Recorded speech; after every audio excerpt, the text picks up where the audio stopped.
24 अगस्त 2001 की रात air transit airlines की फ्लाइट 236 टोरंटो से लिस्बन की तरफ जा रही थी। 39,000 फीट की ऊंचाई पर उड़ रहा ये जहाज जब अटलांटिक ओशन के बीचों बीच पहुंचता है, तभी अचानक से इसके दोनों इंजन्स बंद पड़ जाते हैं क्योंकि जहाज का फ्यूल खत्म हो चुका था और जहाज नीचे गिरने लगता है। चारों तरफ सिर्फ पानी ही पानी था और नजदीकी एयरपोर्ट 120 किलोमीटर दूरी पर था, जहां पहुंचना नामुमकिन था। यानी इस दुर्घटना का सिर्फ एक ही अंजाम होने वाला है और वो है मौत।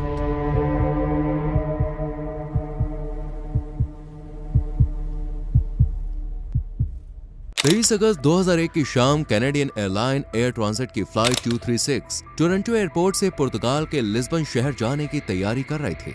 अब क्योंकि ये 7 घंटे की नॉन स्टॉप फ्लाइट होने वाली थी, तो regular service and maintenance check करने के बाद इसमें 48 मेट्रिक टन फ्यूल डाला गया।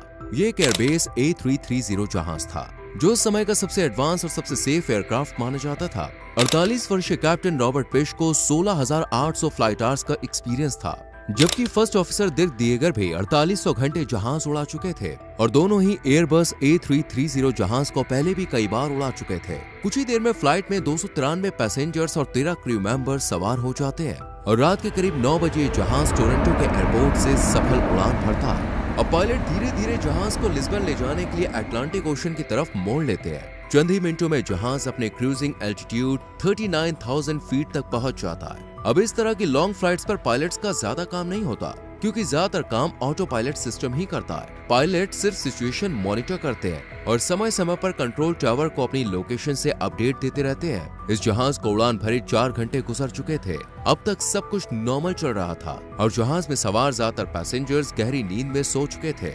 कुछ मिनटों में जहाज अटलांटिक ओशन के बीचों बीच पहुंच चुका था। तभी कैप्टन रॉबर्ट पिश की नजर जहाज के इंजन नंबर 2 के कंट्रोल पैनल की तरफ पड़ी, जहां कुछ एबनॉर्मल रीडिंग्स आ रही थी, यानी खतरे की घंटी बज चुकी थी और इसी के साथ फ्लाइट के पायलट्स की कड़ी परीक्षा का आगाज हो गया।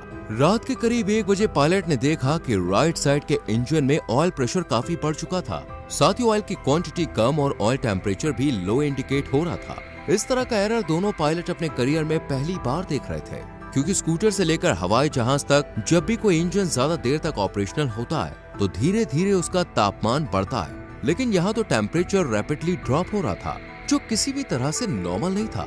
इसलिए दोनों ही पायलट तुरंत फ्लाइट मैनुअल को देखते हैं, लेकिन उसमें उन्हें कुछ भी नहीं मिलता। तभी देरी न करते हुए पायलट सीधा कनाडा में स्थित एयर ट्रांजिट के मेंटेनेंस कंट्रोल सेंटर में फोन घुमाते हैं और इस प्रॉब्लम के बारे में बताते हैं, लेकिन जवाब में उन्हें सिर्फ इतना कहा जाता है कि आप एरर को मॉनिटर करते रहें और हमें इस बारे में जैसे ही कुछ पता चलेगा हम आपसे कांटेक्ट करेंगे।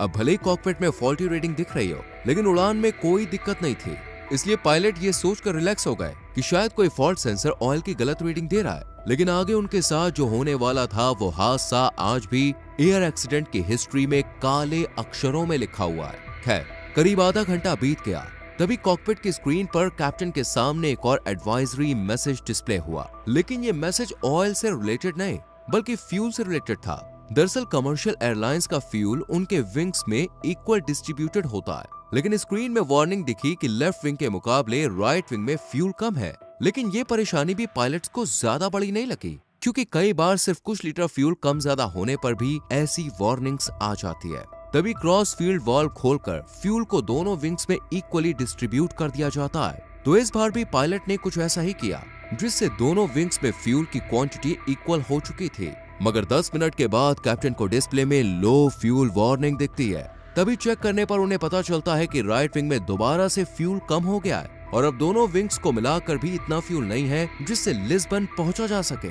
इस वक्त प्लेन में सिर्फ 7 टन फ्यूल बचा था, जो प्लेन की कुल कैपेसिटी का सिर्फ 6% था और ये भी तेजी से कम हो रहा था। ऐसे में पायलट के पास प्लेन को डाइवर्ट करने के अलावा और कोई रास्ता नहीं था। तभी उन्होंने अपने सबसे करीबी टर्सेरा आइलैंड में मौजूद लेजिस एयरपोर्ट पर लैंड करने का डिसीजन लिया और तुरंत ही वहां के ट्रैफिक कंट्रोल से कांटेक्ट करके पूरी बात बताई। लेकिन दोनों पायलट्स को ये सवाल खाया जा रहा था कि आखिर फ्यूल कम क्यों हो रहा है और क्या हम लेजिस एयरपोर्ट पर पहुंच भी पाएंगे या फिर नहीं। तभी कैप्टन ने तुरंत फ्लाइट अटेंडेंट से कहा कि आप खिड़की से राइट विंग को चेक करो, क्या वहां से फ्यूल लीकेज तो नहीं हो रहा है। लेकिन रात के घने अंधेरे में फ्लाइट अटेंडेंट को कुछ भी नहीं दिखा।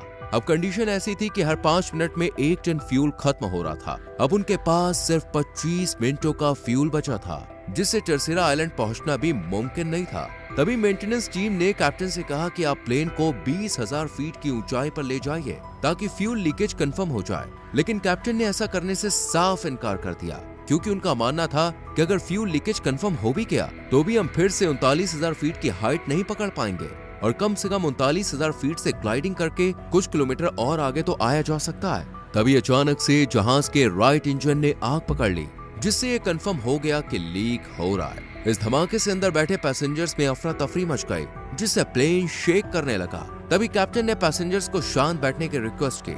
जहाज में अब 4.5 टन फ्यूल और सिर्फ एक इंजन बचा था, जिससे इतने बड़े जहाज का क्रूज करना मुमकिन नहीं था। ऐसे में जहाज का एल्टीट्यूड धीरे धीरे कम होने लगा। अब प्लेन में सिर्फ 600 किलोग्राम फ्यूल बचा था और वो भी अब अपनी मंजिल से 240 किलोमीटर दूर था। तभी कैप्टन को जिसका डर था वही हुआ। प्लेन का लेफ्ट इंजन भी अपने फुल थ्रस्ट पर चलने की वजह से जल गया और अब फ्लाइट बगैर किसी इंजन के अटलांटिक ओशन के ऊपर ग्लाइड करने लगी। साथ ही प्लेन का पावर सिस्टम भी ठप पड़ गया, जिससे पूरे कैबिन में अंधेरा छा गया। हालांकि कॉकपिट के इंपॉर्टेंट इक्विपमेंट सब भी इमरजेंसी सपोर्ट पर चल रहे थे। अब लेजिस एयरपोर्ट 120 किलोमीटर की दूरी पर था। जहाज 30,000 फीट तक नीचे आ गया था। अब अगर जहाज ग्लाइड करते हुए एयरपोर्ट तक नहीं पहुंच पाता तो उसे पानी में ही लैंड करना पड़ता।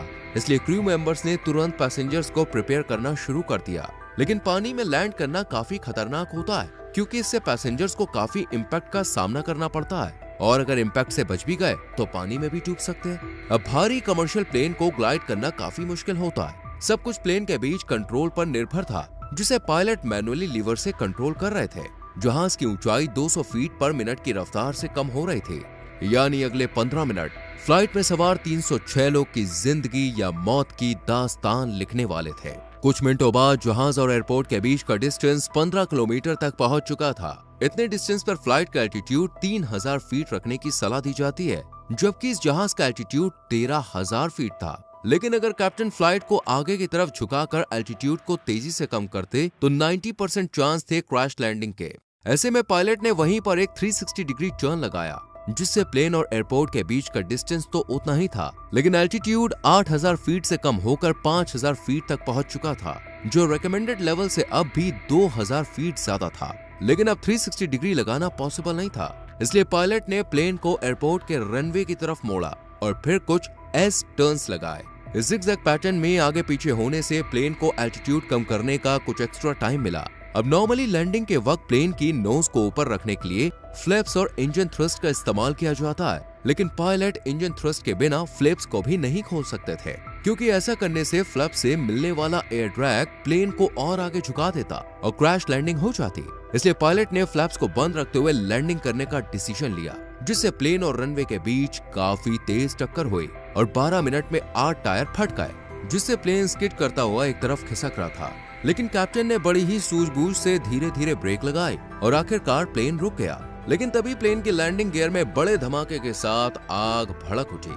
हालांकि रनवे के पास मौजूद इमरजेंसी क्रू ने उस आग को तुरंत ही बुझा दिया। इस तरह एयर ट्रांजिट फ्लाइट 236 के जाबाज पायलट्स ने 306 मुसाफिरों की जान बचाई और आज तक ये इतिहास का ऐसा इकलौता जहाज है जिसने बगैर किसी इंजन के इतनी ज्यादा देर तक ग्लाइड करते हुए अपनी मंजिल तक पहुंचने का रिकॉर्ड बनाया है। लेकिन अब सवाल ये था कि गड़बड़ी हुई कहां थी। इसे लेकर जब इन्वेस्टिगेशन की गई तो पता चला कि टोरंटो में टेक ऑफ से पहले मेंटेनेंस के दौरान इंजीनियर्स ने प्लेन के इंजन का एक पार्ट चेंज किया था, जो परफेक्टली फिट नहीं हुआ। इसी वजह से इंजन की ऑपरेशनल कंडीशन में उस पार्ट में वाइब्रेशन होने लगी, जिसने पास की फ्यूल लाइन को बर्स्ट कर दिया। वहीं पायलट्स की भी एक गलती बताई गई कि उन्होंने फ्यूल लीकेज पर ज्यादा गौर नहीं किया और क्रॉसफिट वाल्व काफी देर तक खुला छोड़ दिया, जिससे इंजन 1 का फ्यूल भी इंजन 2 में जाकर लीक होने लगा और फ्यूल खत्म हो गया। तो दोस्तों, अगली केस स्टडी में आप किस हवाई दुर्घटना के बारे में जानना चाहते हैं, कमेंट्स में जरूर बताएं। वीडियो में हमारे एफर्ट्स पसंद आए हो तो वीडियो को